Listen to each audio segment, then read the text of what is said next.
नमस्कार, welcome to AJ smart classes. आज हम आपके लिए लेके आए हैं अर्धवार्षिक परीक्षा के पेपर से संबंधित वीडियो। हाँ साथियों, आज हम इस वीडियो में बात करेंगे क्लास 10th विषय सामाजिक विज्ञान अर्धवार्षिक परीक्षा के पेपर की। हाँ, तो जैसा कि आपको पता है कि जो अर्धवार्षिक परीक्षा होने वाली है कक्षा 9 से लेकर 12 तक की, उसका टाइम टेबल बोर्ड द्वारा जारी कर दिया गया है। और जो टाइम टेबल है अभी तक मैंने हमारे व्हाट्सएप ग्रुप में सभी साथियों को बता दिया है। लेकिन अगर आप हमारे चैनल पे पहली बार आए हैं और आप पहली बार वीडियो देख रहे हैं तो आपको स्क्रीन पे एक नंबर शो कर रहा होगा। आप इस नंबर को अपने फ़ोन में ऐड करके मुझे व्हाट्सएप पे मैसेज करें ताकि मैं आपको आपके जिले वाइज जो मॉडल पेपर जारी हुआ है वो आपको भेज दूँ, ताकि आप बोर्ड परीक्षा की तैयारी अच्छे तरीके से कर लें। तो आज हम अर्धवार्षिक परीक्षा के विषय सामाजिक विज्ञान के पेपर की बात करेंगे। तो ये जो पेपर है ये है कक्षा 10 का, जो कि अर्धवार्षिक परीक्षा का पेपर है कि आपको अर्धवार्षिक परीक्षा में देखने को मिल सकता है। काफी ज्यादा इंपॉर्टेंट इसमें क्वेश्चन दिए गए हैं। अगर जिसने ये वीडियो लास्ट तक देख लिया ना, अगर आपने ये स्टार्ट कर दिया वीडियो तो इसे लास्ट तक देख लिया, क्योंकि इसमें काफी ज्यादा महत्वपूर्ण प्रश्न दिए गए हैं जो कि आपको एग्जाम में देखने को मिल सकते हैं। और सभी प्रश्नों के आपको इस वीडियो में जवाब भी मिल जाएंगे, यानी आंसर सहित आज हम इस वीडियो में सॉल्व करने वाले हैं। और मैं क्वेश्चन जो हमारे वस्तुनिष्ठ क्वेश्चन होंगे ऑप्शन वाले, वो मैं आपसे पूछूंगा। अगर आपको उसका जवाब आता है तो वीडियो को पॉज करके आप कमेंट बॉक्स में उसका आंसर लिख सकते हैं, ताकि इससे आपकी प्रैक्टिस होगी कि हमने अभी तक कितनी पढ़ाई की। ओके, ठीक है।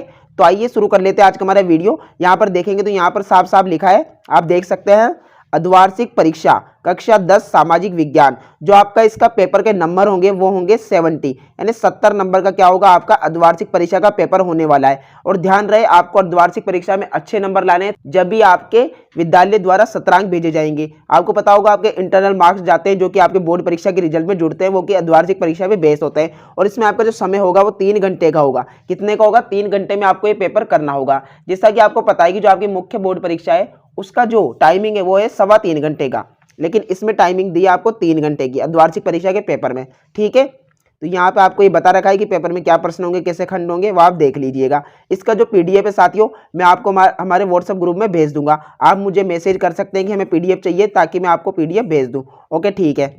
इसके बाद क्वेश्चन नंबर 1 आता है, फ्रांस की क्रांति हुई। तो आपको पता होगा फ्रांस की क्रांति कब हुई। जिस बच्चे को आंसर पता है वो कमेंट बॉक्स में आंसर लिख के अपनी प्रैक्टिस कर सकता है एग्जाम की। ठीक है, तो इसका जो राइट आंसर हो जाएगा वो हो जाएगा ब। 1789 में हुई थी फ्रांस की क्रांति। कब हुई थी? 1789 में। ठीक है। इसके बाद बात करें क्वेश्चन नंबर 2 की, नेपोलियन का संबंध किस देश से था। तो आपको पता होगा, अगर जवाब पता है तो कमेंट बॉक्स में, वरना मैं आपको सवाल का जवाब बता देता हूं। इसका राइट आंसर हो जाएगा फ्रांस। एक एक क्वेश्चन याद करते हुए चलना है साथियों। सामाजिक विज्ञान को बिल्कुल हल्के में नहीं लेना है, ये हमारे बहुत नंबर काट सकती है, जिससे हमारा बोर्ड रिजल्ट खराब हो सकता है। इसलिए इसे हल्के में ना ले और अच्छे तरीके से पढ़े। बाद रोलेट एक्ट कब पारित हुआ। ये क्वेश्चन अक्सर एग्जाम में पूछा जाता है, बहुत बार पूछा गया, इसलिए इसको तो ध्यान ही रखें। इसका राइट आंसर है 1919। क्या है? 1919। ठीक है, ओके, आपको याद रखना, ये इसका आपका हो जाएगा। ठीक है, राइट आंसर। इसके बाद है 4th क्वेश्चन, जो भी आपको इसका आंसर मुझे लगता है कि आपको आता होगा। करो या मरो का नारा किसने दिया था। जिन स्टूडेंटों को आंसर पता है कमेंट बॉक्स में बताएं। तो इसका राइट आंसर हो जाएगा ब, महात्मा गांधी जी ने। किसने? महात्मा गांधी जी ने। उसके बाद है 5th, जर्मनी के एकीकरण में मुख्य भूमिका किसकी थी। तो जर्मनी के एकीकरण में मुख्य भूमिका किसकी थी? आपका राइट आंसर हो जाएगा इसमें स, ओटो वन बिस्मार्क।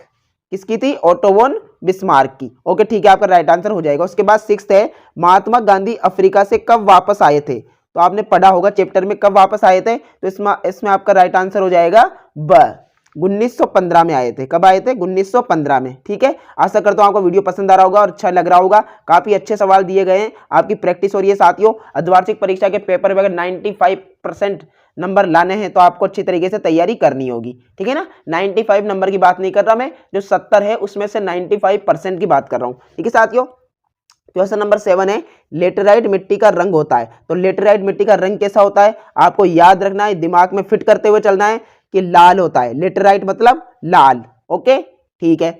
इसके बाद पर्वतों पर मृदा का अपरदन का साधन है। तो साथियों आपने पर्वत देखे होंगे, इस प्रकार के जो पर्वत होते हैं इनसे जो ये मिट्टी का जो अपरदन होता है इस प्रकार से नीचे बहती हुई आती है। तो किस कारण होती है? तो आपको पता होगा, ये मुख्य रूप से होता है वर्षा के कारण होता है। वर्षा आती है तो उसके साथ बहकर आ जाती है। तो इसमें आपका राइट आंसर हो जाएगा स, जल। ठीक है साथियों, मेन तो जल हो गया। उसके बाद बात करें 9th क्वेश्चन की, वो बोल रहा है देश के किस राज्य में जल की कमी रहती है। जो बच्चा इसमें राजस्थान करके आएगा वो थोड़ा गलत हो सकता है। इसमें आपका राइट आंसर बिहार होगा साथियों। क्या होगा? बिहार होगा। ठीक है, जल की कमी।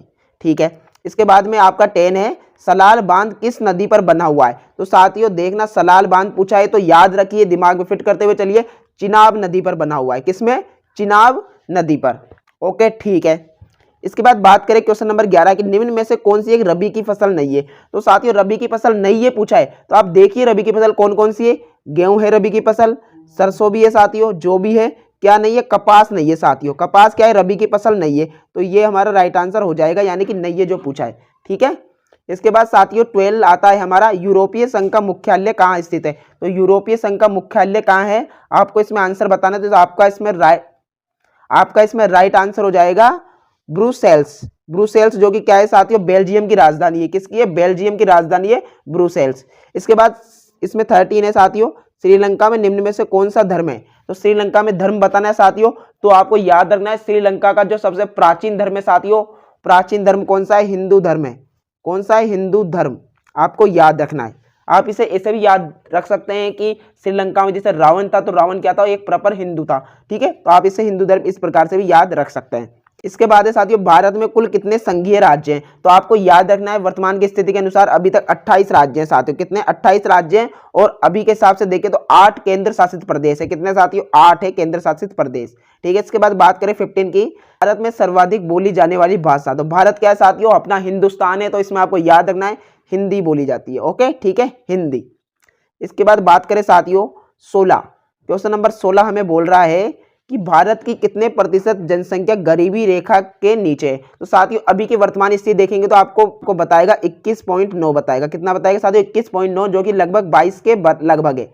ठीक है ना, तो इसमें 22 आपका एकदम राइट आंसर हो जाएगा। ठीक है। उसके बाद साथियों है निम्नलिखित में से किसे औसत आय भी कहा जाता है। साथियों औसत आय क्या होती है, आपको याद रखना, औसत आय मतलब होती है प्रति व्यक्ति आय। किसे कहा जाता है? प्रति व्यक्ति आय को। काफी ज्यादा इंपोर्टेंट क्वेश्चन है, बोर्ड द्वारा जारी मॉडल पेपर में पूछा गया था, आपको याद रखना है। ठीक है। उसके बाद भारत में जीविका का प्रमुख स्रोत क्या है। तो यानी जीवन जीने के लिए प्रमुख स्रोत यानी कमाई का, कुछ भी मान लीजिए साथियों, क्या है प्रमुख स्रोत जीविका का? वो हो जाएगा आपका कृषि। भारत क्या है? कृषि प्रधान देश है, तो इसमें कृषि जीविका का प्रमुख स्रोत है। उसके बाद 19वां है, कौन सा क्षेत्र सबसे अधिक रोजगार देता है। तो साथियों आपको याद रखना है सबसे अधिक रोजगार देने वाला क्षेत्र है तृतीय क्षेत्र। कौन सा है? तृतीय क्षेत्र। तृतीय क्षेत्र समझते होंगे साथियों, जिसे सेवा क्षेत्र भी कहा जाता है, जिसमें नौकरियां वगैरह सब आती है। ठीक है। इसके बाद बात करें 20 की, निम्न में से सार्वजनिक क्षेत्र में कौन नहीं है। तो साथियों आपको यार रेलवे सार्वजनिक है, सेल्स सार्वजनिक है, डाकघर सार्वजनिक है, टिस्को साथियों ये नहीं है, ये सार्वजनिक नहीं है साथियों, ये प्राइवेट है। ओके ठीक है। इसके बाद बात करें खंड ख की, तो उसमें साथियों वर्णनात्मक प्रश्न, यानी अब तक तो ऑप्शन वाले थे, अब हमें थोड़ा सा लिखना पड़ेगा, वर्णन करना होगा। साथियों काफी अच्छे सवाल है, यहाँ तक वीडियो देख लिया तो वीडियो को लाइक कर दे, चैनल को सब्सक्राइब कर दे, ताकि कक्षा 10 से संबंधित जो भी वीडियो आए, जो भी टॉपिक आए, कुछ भी आए साथियों, आपको सबसे पहले चैनल पर मिल सके, ताकि आप जो ये प्रतियोगिता का क्षेत्र है साथियों, कंपटीशन का जमाना है, इसमें आप आगे बढ़े, इसलिए आपको थोड़े अपनी पढ़ाई के प्रति जागरूक होना होगा। इसके बाद है लघु उत्तरीय प्रश्न, जिसमें आता है आपका प्रश्न 1, भारतीय राष्ट्रवाद के उदय के 3 कारणों को लिखिए। भारतीय राष्ट्रवाद साथियों उसके उदय के 3 कारणों को लिखना है। तो साथियों आप इसमें लिखेंगे भारतीय राष्ट्रवाद कुछ सीमा तक उपनिवेशवादी नीतियों तथा उन नीतियों से उत्पन्न भारतीय प्रतिक्रिया के परिणाम स्वरूप ही उभरा था। पाश्चात्य शिक्षा का विस्तार, मध्य वर्ग का उदय, रेलवे का विस्तार तथा सामाजिक धार्मिक आंदोलनों ने राष्ट्रवाद की भावना के विकास में महत्वपूर्ण भूमिका निभाई। तो साथियों इनमें 3 कारण पूछा, तो मैंने आपको ये 4-5 बता दिया, आप कोई से भी लिख सकते हैं। ठीक है। तो इस प्रकार हमारा क्वेश्चन नंबर 1 कंप्लीट हुआ साथियों। आपके कमेंट आ रहे थे कि अथवा भी बताओ, तो अथवा भी मैं आपको बता देता हूँ, क्योंकि साथियों हम कर रहे हैं मेन परीक्षा की तैयारी, तो हमें सभी प्रश्न करने हैं, कोई भी नहीं छोड़ना है। तो आप लिखेंगे फ्रांसीसी क्रांति का यूरोप पर क्या प्रभाव पड़ा, तो आप इसमें लिखेंगे क्रांति के फलस्वरूप यूरोप भर में निरंकुश शासन की नींव हिल गई, राष्ट्रीय एकता और संवैधानिक स्वतंत्रता के विचार पनपने लगे, फलस्वरूप यूरोप के देशों में वैधानिक शासन का विकास हुआ। तो आप इसमें इतना लिख देंगे। ठीक है साथियों, सामाजिक विज्ञान है, तो आपको इसके बारे में और कुछ पता हो तो ज्यादा से ज्यादा लिखिए। जितना अच्छा लिखेंगे आप, जितने वर्ड में लिखेंगे, इतने अच्छे नंबर मिलने का आपको बेनिफिट मिलेगा। ठीक है साथियों। ओके, तो इसके बाद जो हमारे क्वेश्चन नंबर 2 आता है, वह बोल रहा है भूस्खलन रोकने के कोई 3 उपाय बताइए साथियों। तो 3 उपाय लिखने हैं। तो साथियों आप इसमें लिखेंगे, सबसे पहला आपका उपाय हो जाएगा पेड़ों की कटाई को रोकना चाहिए तथा नए क्षेत्रों में पेड़ लगाने के प्रयत्न करने चाहिए। ठीक है। सेकंड हो जाएगा पशुओं की चराई को सीमित करना, मृदा के अपरदन को रोकने के लिए पशुओं को विभिन्न चारागाहों में ले जाना चाहिए। ठीक है, सिंपल सा इसमें हो जाएंगे साथियों। ठीक है। इसके बाद चिपको आंदोलन पूछा है, तो चिपको आंदोलन में आप लिख देंगे क्या है चिपको आंदोलन। सबसे पहले लिखेंगे चिपको आंदोलन की शुरुआत 1973 में भारत के प्रसिद्ध पर्यावरणविद सुंदरलाल बहुगुणा, चंडी प्रसाद प्रसाद भट्ट तथा गोरा देवी के नेतृत्व में हुई थी। चिपको आंदोलन की शुरुआत उत्तराखंड के चमोली जिले से हुई थी। उसी समय उत्तर प्रदेश में पड़ने वाली अलकनंदा घाटी के मंडन गांव में लोगों ने चिपको आंदोलन शुरू किया। और भी साथियों आपको इसके बारे में कुछ ही पता हो तो आप लिख सकते हैं, खेजड़ी का बलिदान वगैरह ये, लेकिन इसमें मेन चिपको आंदोलन पूछा था तो वो हमने बता दिया। ठीक है, इसके बाद क्वेश्चन नंबर 3 है, भारत में जाति प्रथा का राजनीतिक एवं समाज पर क्या प्रभाव पड़ा। तो आप साथियों इसमें लिखेंगे सिंपल सा आंसर, भारत की जाति व्यवस्था प्रभावशाली रही है। ठीक है, किसी की जाति राजनीतिक सत्ता, भूमि और पुलिस या न्यायिक सहायता तक पहुंच को नियंत्रित कर सकती है। जातियां कुछ क्षेत्रों में स्थानीय होने के कारण स्थानीय राजनीति को भी प्रभावित करती है। हर जगह राजनीतिक दल विशेष जातियों के हितों का प्रतिनिधित्व करते हैं। ओके ठीक है, इसमें हो जाएगा। अथवा की बात करें तो अथवा में हमें पूछा है सामाजिक विभाजन से क्या आशय है। तो सिंपल सी परिभाषा बताता हूं, आप ये लिख देना, सामाजिक धर्म, रंग, क्षेत्र आदि के आधार पर समाज के विभिन्न वर्गों द्वारा परस्पर गलत व्यवहार करना, आपसी संघर्ष को सामाजिक विभाजन कहते हैं। ठीक है साथियों, बहुत ही सिंपल और सटीक आंसर बता रहा हूं आपको, उतना समझ लेंगे तो आप उसके पॉइंट बना के और भी लिख सकते हैं। इसके बाद आता है फोर्थ क्वेश्चन हमारा, मानव विकास में स्वास्थ्य की क्या भूमिका है। साथियों हमारा स्वास्थ्य है उसकी क्या भूमिका है हमारे विकास में, तो आप इसमें लिखेंगे, इसमें आपका राइट आंसर हो जाएगा, स्वास्थ्य किसी व्यक्ति को रोगों से लड़ने की क्षमता प्रदान करता है। स्वस्थ व्यक्ति जीवन की समस्याओं से आसानी से लड़ सकता है। स्वस्थ व्यक्ति में काम करने की अधिक ऊर्जा, सामर्थ्य और शक्ति होती है। ओके ठीक है, तो इस प्रकार हमारा ये फोर्थ भी कंप्लीट हुआ। अथवा की बात करें, अथवा बोल रहा है अर्थव्यवस्था के तृतीय क्षेत्र से आप क्या समझते हैं। तो मैंने बताया था तृतीय क्षेत्र जो सेवा क्षेत्र भी कहते हैं, नौकरियां वगैरह इसमें आती है, तो आप इसमें लिख देंगे तृतीय क्षेत्र वह क्षेत्र जो सेवाओं का उत्पादन करता है, इसे सेवा क्षेत्र भी कहा जाता है, जैसे बैंकिंग, बीमा, संचार, व्यापार आदि। ओके ठीक है, तो इस प्रकार से हमारा ये क्वेश्चन भी कंप्लीट हुआ। उसके बाद आता है फिफ्थ क्वेश्चन जो बोल रहा है भारत छोड़ो आंदोलन पर संक्षिप्त निबंध लिखिए। छोटा सा निबंध लिखना है भारत छोड़ो आंदोलन पे। तो साथियों आप इसमें लिख देंगे, आपने साथियों यहाँ तक वीडियो देखा है तो मैं समझ सकता हूँ आप अपनी पढ़ाई के प्रति जागरूक है, इसलिए साथियों और भी पूरा वीडियो देख ले आगे तक, ताकि आपको इसमें कोई भी परेशानी ना हो, आपका ये क्लियर होता चले। ठीक है, इसमें हम लिखेंगे अंग्रेजी हुकूमत के खिलाफ महात्मा गांधी ने 8 अगस्त 1942 को भारत छोड़ो आंदोलन की शुरुआत की। भारत छोड़ो आंदोलन को अगस्त क्रांति के नाम से भी जाना जाता है। 8 अगस्त को क्विट इंडिया मूवमेंट ने 2022 का 80वां वर्षगांठ मनाया जा रहा है। भारत की आजादी के कई आंदोलन चलाए गए हैं, जिसमें भारत छोड़ो आंदोलन ने सबसे महत्वपूर्ण भूमिका निभाई। ओके ठीक है, और भी आपको इसके बारे में कुछ पता है तो आप डिटेल से लिख सकते हैं। ठीक है, 1789 ईस्वी में फ्रांस की क्रांति के क्या कारण थे। तो कारण लिखने, तो आप इसमें लिखेंगे कारण, फ्रांस की क्रांति के एक महत्वपूर्ण कारण सामाजिक असमानता थी।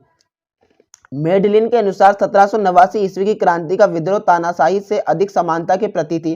फ्रांस की क्रांति के समय फ्रांस में समाज में अत्यधिक असमानता व्याप्त थी। समाज 2 वर्गों में विभाजित था, विशेषाधिकार वाले वर्ग में कुलीन लोग और पादरी थे। ठीक है, ये आपका इसमें राइट आंसर हो जाएगा। उसके बाद बात करें क्वेश्चन नंबर 6 की। क्वेश्चन नंबर 6 बोल रहा है वनों से होने वाले लाभों का वर्णन कीजिए। तो साथियों लाभों का खजाना है, काफी लाभ मिलते हैं उससे, तो 2-4 लाभ लिख देंगे इसमें।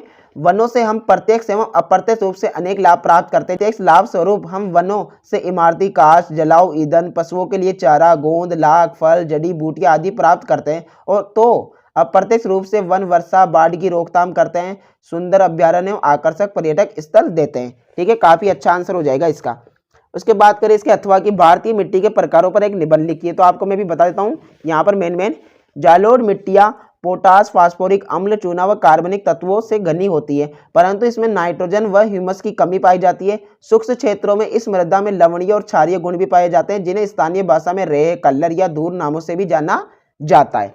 ओके ठीक है, तो इसके बाद बात करें क्वेश्चन नंबर 7 की। आशा करता हूँ आपको अच्छा लग रहा होगा साथियों, समझ में आ रहा होगा।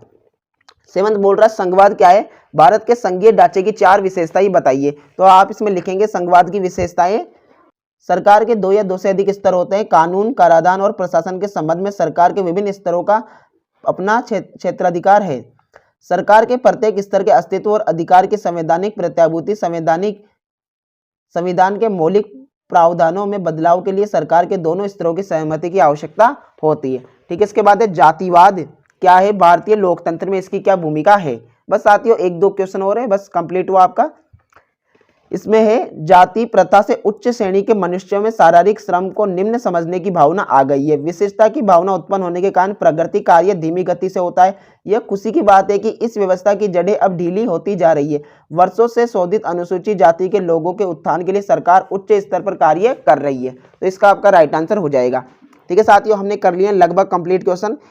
इसके बाद साथियों 9th क्वेश्चन आता है मानचित्र का। तो मानचित्र हमें ये स्थान दर्शाने जो आपको इसमें दिए गए हैं। ठीक है, ओके, इसका भी हम आपके लिए सॉल्यूशन बता देंगे। अब साथियों बात करें कि आपको ये पीडीएफ कैसे मिलेगा, तो इसका एक ही तरीका है साथियों, या तो आप डिस्क्रिप्शन में जो लिंक दी गई है उससे हमारे ग्रुप में ज्वाइन हो जाए, या फिर साथियों आपको क्या करना है, स्क्रीन पे दिखाए गए नंबर को अपने फोन में ऐड करके मुझे व्हाट्सएप पे मैसेज करना है, ताकि मैं आपको जो कक्षा 10 के मॉडल पेपर है उनका पीडीएफ और साथियों जो ये जो अर्धवार्षिक परीक्षा का पेपर है इसका पीडीएफ आपको सभी वहां पर भेज दूं, यानी कि आपको शेयर कर दूं, ताकि आप इनको और अच्छे तरीके से सॉल्व कर सके। ठीक है साथियों, ओके, आज का वीडियो आपको पसंद आया तो वीडियो को लाइक करें, चैनल को सब्सक्राइब करें, बेल आइकन को प्रेस करें और साथियों बने रहे हमारे साथ, जुड़े रहे लास्ट तक, अंत तक, ताकि आपकी बोर्ड परीक्षा का रिजल्ट एक अच्छा हो। धन्यवाद साथियों, जय हिंद, जय भारत।